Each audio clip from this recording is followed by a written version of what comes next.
माननीय आयुक्त, सभागृह नेते, सर्व सभागृह, पत्रकार, सर्व नगरसेवक बांधवांनी, मला वाटतं सभागृह चालू झालं 11:15 वाजता, काहीतरी सभागृह 12 वाजता चालू झालं. आता वाजायला आले 1:45, म्हणजे 2 तास. फार आनंद वाटला. आमच्या झोपडपट्टीच्या जिव्हाळ्याच्या प्रश्नासाठी 2 तासांनी सर्व सभागृह एवढा आनंदाने बोलला, त्याचा फार आनंद वाटला. मला वाटते हे 2 तास या महापालिकेच्या 30 वर्षाची बराबरी करू शकत नाही. झोपडपट्टी आज नाही, झोपडपट्टी आज नाही, झोपडपट्टी ही 30 वर्षापूर्वीची आहे. 30 वर्षापूर्वीची झोपडपट्टी आहे. पहिला निवडणूक झाली, पहिली 95ला आपली इथं बॉडी आली, त्याच्यामध्ये पण झोपडपट्टीचे नगरसेवक होते. हा 30 वर्षाचा कालखंड आहे. 30 वर्षाचा कालखंड आहे. 14 वर्ष तर रामाला पण वनवासात जायला लागलो. इथं झोपडपट्टीचे 2 टर्म वनवास जाऊन आता 3रा टर्म चालू झालाय. म्हणजे भावनाचा काय विचार करता तुम्ही झोपडपट्टीच्या भावनेचा? किती खेळ खेळाले झोपडपट्टीच्या लोकांशी. आमच्या झोपडपट्टीने काल कॉलनीत आला, एक दर्जेपट्टीचं नाही बोलत मी, कॉलनीमध्ये झालं एक LIGचं घर उभं राहिलं. आमच्या नंतर येऊन झोपडपट्टीत LIG पण माझीच आहे. त्या LIG वरती 4-5 झाले, पण या झोपडपट्टीमध्ये एकाचा एकच झाला. झोपडपट्टीमध्ये 5 नाही गेले, काही ठिकाणी गेले 5. त्याचा सुधाकर सोनवणेने बोललो ना, जे लोकप्रतिनिधी काय बोलले, कुठला शब्द वापरला सुधाकर सोनवणेनी? दलाल. झाले 5, गेले कोर्टात. तुटता त्यावेळेस पण एकनाथ शिंदे साहेब धावून आला. अरे बघतोय काय चाललंय काय, सर्वजण अभिनंदन अभिनंदन अभिनंदन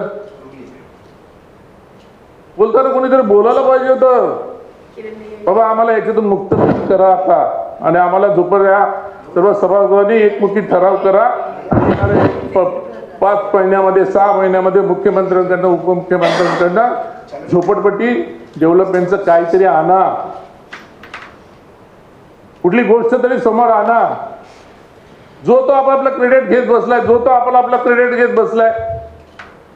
मुख्यमंत्र्यांनी केलं, उपमुख्यमंत्र्यांनी केलं, पालकमंत्र्यांनी केलं. पहिल्या दिवशी माझं आणि सुधाकर सोनवणेचं बोलणं झालं. बोलव ना त्यांनी, सुधाकर सोनवणेनी आल्या मला बोलला, विजयराव असं असं आलाय, नेते असं असं हे आलाय. मी त्यांना एक दिवस झाल्यानंतर दुसऱ्या दिवशी मी बोललो, शिंदे साहेबांची माझं बोलणं झालं आणि प्रक्रिया रद्द करायला सांगितली. बोललो ना, झालं ना, तुमचं माझं बोलणं झालं. काय झालं बोललं, बोला ना. हे पण बोलायला पाहिजे होतं तुम्ही, बोलायला पाहिजे होतं तुम्ही. हे पण गोष्ट तुम्ही आणि माझं हे पण बोललं ठरलं.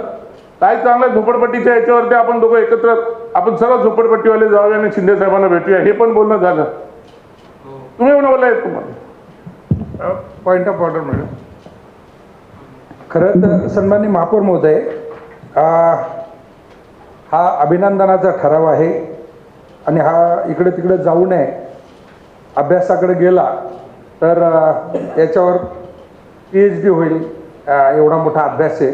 झोपडपट्टी हा विषय ह्या देशातला सगळ्यात जटिल प्रश्न आहे.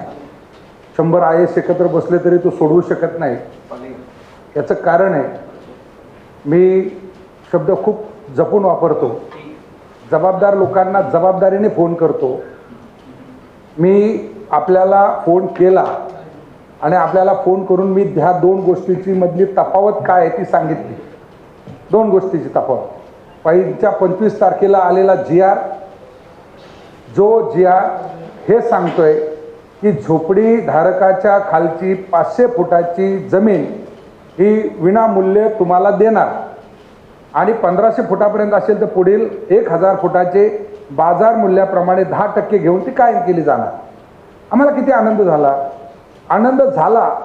परंतु त्याच्यानंतर ज्यावेळेस हे टेंडर फ्लोट झालं त्यावेळेस आमचं म्हणणं काय होतं की याच्यामध्ये किंतु परंतु राहता कामा नये. मग एवढं चांगलं आलं ना, आम्हाला जर इकडे मालक करणारे माननीय मुख्यमंत्री महोदय झोपडीधारकांना मालक करणारे, तर आम्हाला ती SRA कशाला पाहिजे. आणि SRA लागतच नाही ना. तो GR आल्यानंतर SRA बसतच नाही त्याच्यामध्ये. SRA बसवायचा नाहीये. आणि अहो पॉइंट ऑफ ऑर्डर देसाई साहेब, आता पण ही गोष्ट पाळायला पाहिजे ना. पॉइंट ऑफ ऑर्डर आहे, पॉइंट ऑफ ऑर्डर बोला. आता झालं बरं, ठीक आहे. तर मी जसा चौगुले साहेबांना फोन केला तसा कुलकर्णी साहेबांनाही फोन केला की नाही. तुम्हाला सांगितलं मोठ्या भागामध्ये लीड करतायत तुम्ही. त्याच्यानंतर आमचे अमित मेडकर आहे, त्यांना सगळे GR वगैरे जे आहे हे का सांगतोय, कारण झोपडपट्टीमध्ये 30% जी लोक नंतर आलेली कमर्शियल आहेत तर ते कुणाला मॅनेज करतायत.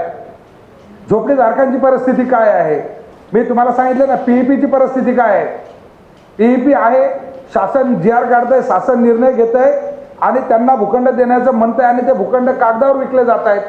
येणारा तिसराच येतोय. आणि त्यामुळे SRA मध्ये असो किंवा क्लस्टरमध्ये असो, क्लस्टर आणि SRA हे दोन्ही बसत नाही याच्यामध्ये. मी छाती ठोकून सांगतोय, SRA ला तुम्हाला स्लम डिक्लेअरच करावी लागते. आणि हे छाती ठोकून सांगतोय, सुधाकर सोनवणे या सभागृहात आला नसता तर या शहराला झोपडपट्टी संरक्षण कायदा लागलाच नसता. हे मी सांगतोय. 2001 साली स्लम डिक्लेअर करून घेतलं. त्यामुळे या 41,801 झोपड्यांना पुनर्वसनाशिवाय हात लावू शकत नाही कोणीच. हे मी या ठिकाणी सांगतोय. आणि हेच मी तुम्हाला चौगुले साहेब सांगितलं की हे तुम्हाला याच्यातलं कळलं का नक्की. ते बोलले सुधाकर हे जर असं असेल पक्षपेक्ष गेला तिकडे आपण जाऊया. झोपडीधारकांसाठी तेच आहे ना. आणि त्याच्यानंतर मी तर स्क्रीनवर दाखवलं की आदरणीय नाईक साहेबांना भेटून तुम्हाला तुमचं दाखवलं मी स्क्रीनवर की तुम्हाला हे केलं. मी कुठली गोष्ट लपवायचा प्रश्नच येत नाहीये. सुधाकर सोन कशाला लपवेल.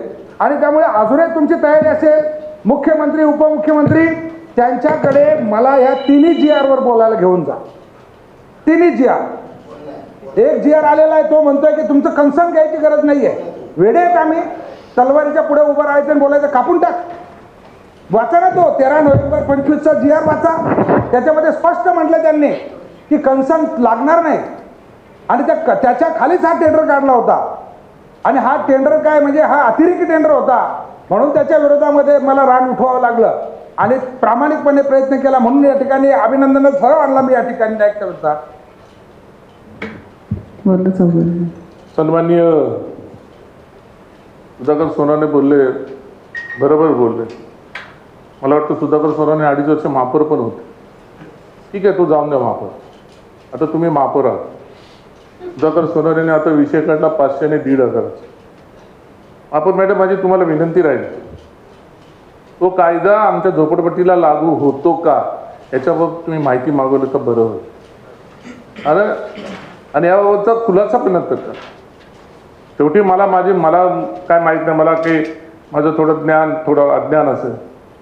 तर हा 500 आणि 1,000चा जो आहे तो आपल्या झोपडपट्टीसाठी लागू होतं का तो GR मध्ये पहा, महसूल याच्यामध्ये पहा आणि तो तुम्ही मागून घ्या.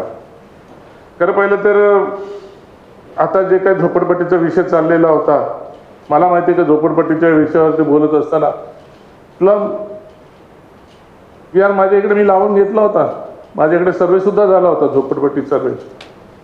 SRAचा माझ्याकडे सर्वे सुद्धा झाला होता. 600-700 घरं आम्ही सर्वे सुद्धा केली होती.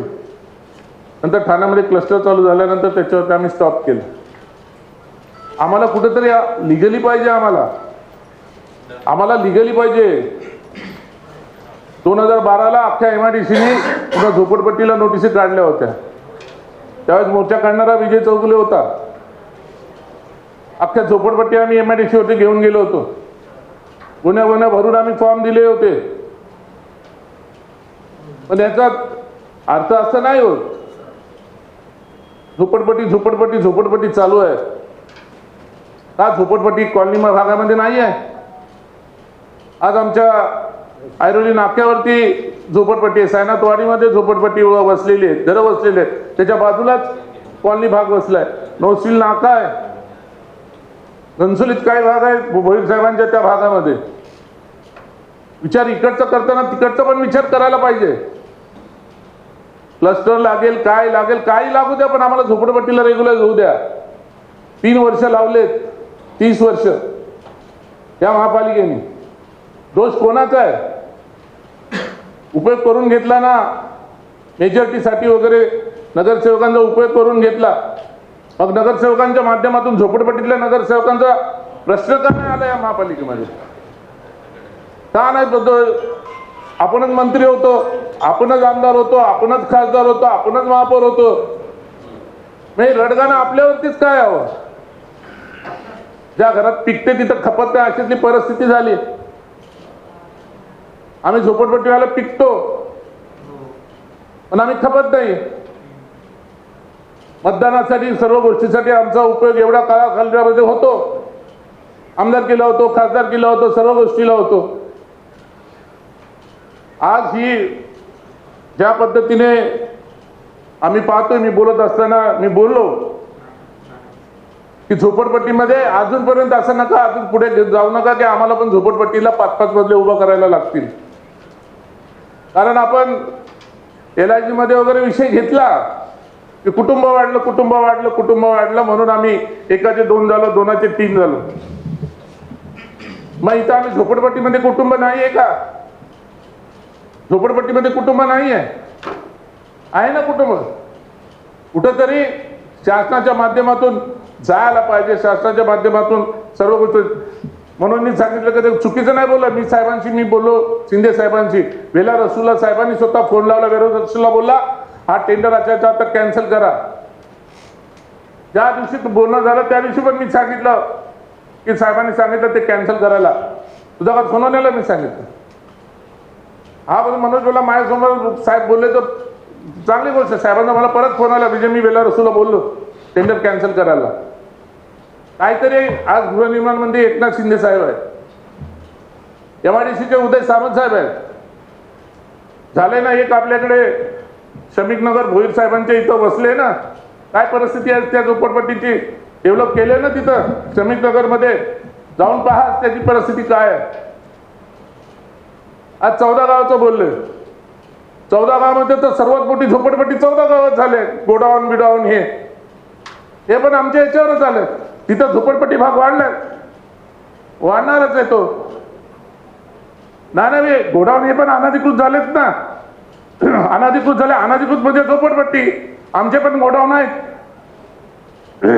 अतिक्रमण आमच्याकडे पण अतिक्रमणच आहे ना. आता आमच्याकडे का अतिक्रमण का कमी नाही आहे. ह्या ज्या गोष्टी चाललेल्या आहेत, आम्हाला एवढं वाटतं की बस आम्हाला कधी घर भेटेल. घर मी मध्ये ते बोला ना नटसम्राटामधल्या सारखा घर देता का घर, अशी परिस्थिती आमची या झोपडपट्टीवाल्यावर येऊन खेपली. कधी येईल स्लम ऍक्ट लागू झालाय, सर्व आहे, पण कधी नोटीस येतील, कधी काय होईल, कधी काय होईल सांगता येत नाही.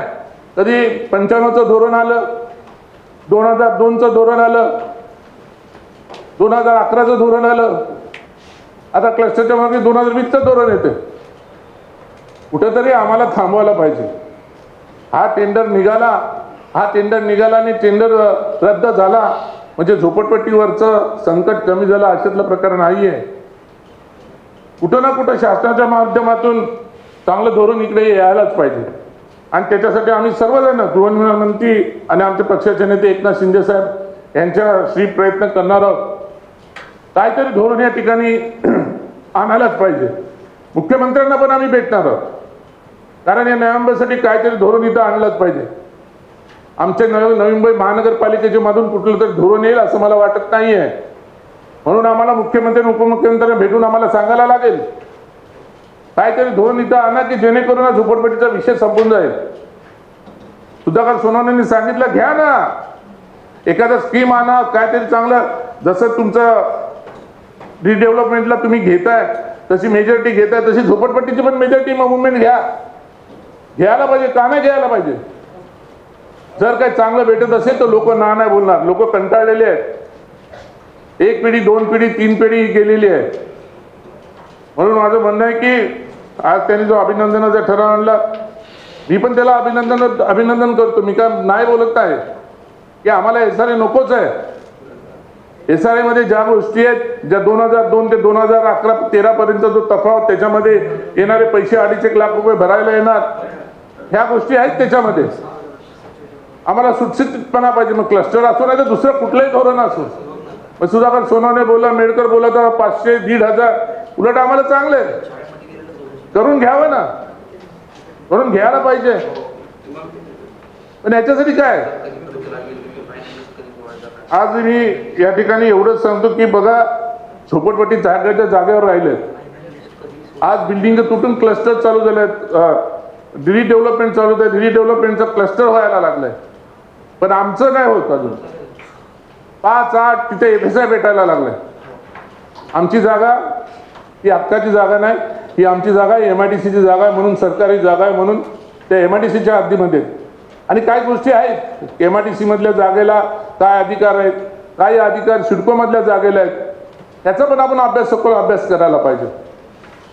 आणि कलेक्टर लँड सुद्धा आहे. कलेक्टर लँड माझ्या माहितीप्रमाणे थोडीफार कलेक्टर लँड तुर्बेल आहे, नाही तर नव्या मुंबईमध्ये एक साईड सरसकट संपूर्ण MIDC लँड आहे. या सर्व गोष्टी ध्यानात घेता पुढच्या भवितव्याच्या विचारासाठी महापौर मॅडम या ठिकाणी ठराव व्हायलाच पाहिजे. या विषयावर एखाद्या दिवशी चर्चा व्हायला पाहिजे. आम्ही तर आमच्या परीने आम्ही प्रयत्न करतोय.